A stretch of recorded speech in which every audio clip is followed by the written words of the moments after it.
Hello everyone, yaxshimisilar ko'pchilik. Kinoda ingliz tiliga o'rganishlik programmamizga xush kelibsiz. Bu bizning 18-qismlik darsimiz.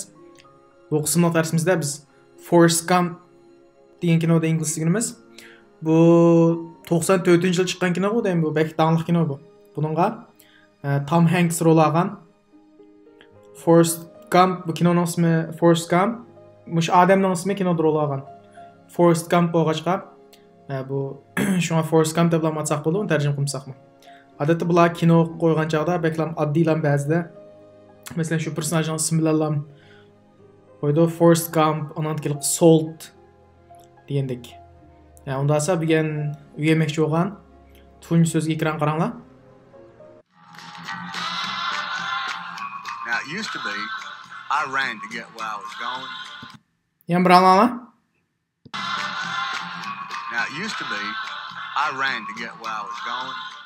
Used to ishiltishalik intan yuqori bo'lgan so'z berkimning birisi. Bu used to degan o'tmishda yuz bergan, ammo endi yuz bermaydigan harakat va ahvollarni ko'rsatadi. Bir shundoqlik pat-pat manda qilib turgan bo'lsangiz burun, lekin hozir unda qilmagan bo'lsangiz qanday? Used to deymiz. Masalan,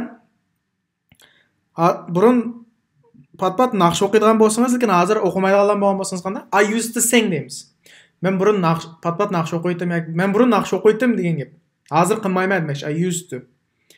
Men burun manda qildim. Masalan, bir ashni qilib beramsa desa, I used to dance, so'ynab beramsa desqanda, I used to dance, but not anymore. I used to write. Men bir narsa yozdim, I used to write something, but not anymore degandek. Buni jumla tuzsam, I used to eat meat, but now I'm a vegetarian. I used to eat meat, but now I'm a vegetarian. Men burun go'sht yedim dedi. Hozir yemeyman degan gap mana. I used to eat meat degani. Men burun go'sht yedim. But now, lekin hozir I'm a vegetarian. Vegetarian deganda go'shtsiz tamoq yeydiganlarni vegetarian dedi. Unda sen bir jumla tuzsam, we don't go to the movies now as often as we used to.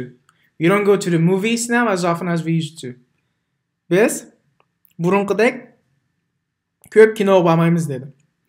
As often as degan manda tek degan gap as degan. Often degan qada doim.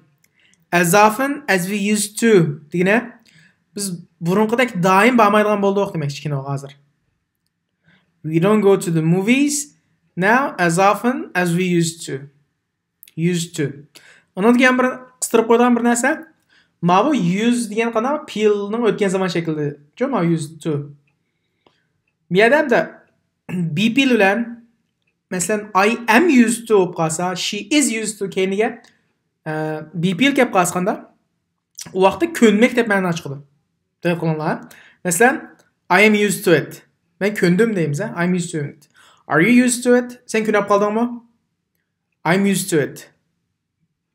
Masalan, ben yalğız yaşaş ko'nib qoldim deganim dedi. I am used to living alone. Men burun yalğız yaşaydim deganda-chi, I used to live alone. Mana ikkisining farqi bor. Unda siz kinoga kelmoqchi bo'lgan so'zga ekran qaranglar. When I got there, I figured since I gone this far, might as well turn around, just keep on going. Yana bir alanglar. I figured since I gone this far, might as well turn around, just keep on going.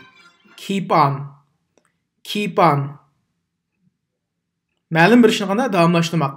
Masalan, keep on sleeping olsa, uxlaver deymiz. Keep on sleeping. Keep on working, ishlaver. Bir ishni qanday davomlashtiraver degani keep on deydi. Masalan, she kept on talking. She kept on talking after I told her to be quiet. Keep'ning o'tgan zaman shakli qanday? Kept. She kept on talking qanday so'zlaverdi after I told her to be quiet. Men uni qanday jim bo'l desam, yana qanday so'zlaverdi. She kept on talking. Yana bir jumla tuzsam, you can keep on doing what you are doing. Siz hozir nima ish qilayotgan bo'lsang, shuni qilaver degan gap. You can keep on doing what you are doing. Keep on. Keyiniga cho'qim fe'lning ing shakli keldi.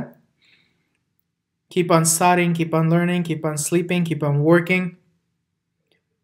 Unda esa biz bu yemakchi bo'lgan eng oxirgi so'z birikmasiga ekran qaraylik. I follow you anywhere, Mr. Gump. So, I got company. Yana bir alana. I follow you anywhere, Mr. Gump. So, I got company. Got Company. Got Company bu bek ko'p uchraydi bu kinolarda. Company degan shirkat, undan keyin yana boshqa ma'nosi hamroh deb ma'nosi bor. Company degandan-chi, hamroh. Masalan, men ingliz tilini o'rgatgan chaqda halqi Prison Break degan kino televiziya teatri bor, Turmdaqich. Shuningda shu vaqtda We Got Company deganda We Got Company deb kendi saqchilik olishsa, We Got Company desa, asıl tərcümə qarasam şu vaxtda yangi ingliz tilini o'rgatgan chaqlarda biz shirkatga ega oldik deb tarjima qilib ketgan. Shuni qarab men tushunamay, bu nima shunda deyilganda deb. Amaliyotda Got Company degangina manda amra bo'ldi, mehmon keldi, ziyoratchilar keldi deb manda tushunsak bo'ldi. Masalan, Keynonga birisi tushgan bo'lsa, We Got Company dedi. U degani keynimizga birisi tushibdi, yoki bizga birisi agishibdi degandek ma'no ifodalaydi. We Got Company. We Got Company dedi. Ko'pincha olasiz. Masalan, I Got Company birisi keynonga, manda tushsa cho'qim keynonga izg'olg'ali qolmaydi. Ish qilib sizlar qanday olumson, masalan, bir safarga chiqqan bo'lsanglar, yan bir odam qo'shilgan bo'lganda I Got Company dedi. Mashinada ketib qolgan bo'lsanglar, keynonga birisi tushgan bo'lganda I Got Company yoki We Got Company dedi. Bu kinoda bekcha xushuradi bu. Got Company degan qana. Bu ma'nosi biz qilgan ish chiqdi deb unda desekmi bo'ladi, lekin biz bir amroq etildi deb balkim ba'zi salbiy, ba'zi deganda ijobiy ma'nosi bor. Qilib bir amroq etildi demoqchi. Unda esa bilgan o'rgangan so'zni bir xulosalayay. Used to keep on get company. Used to keep on get company. Ma got o'tgan zaman shaklida deb qo'ydim, getning.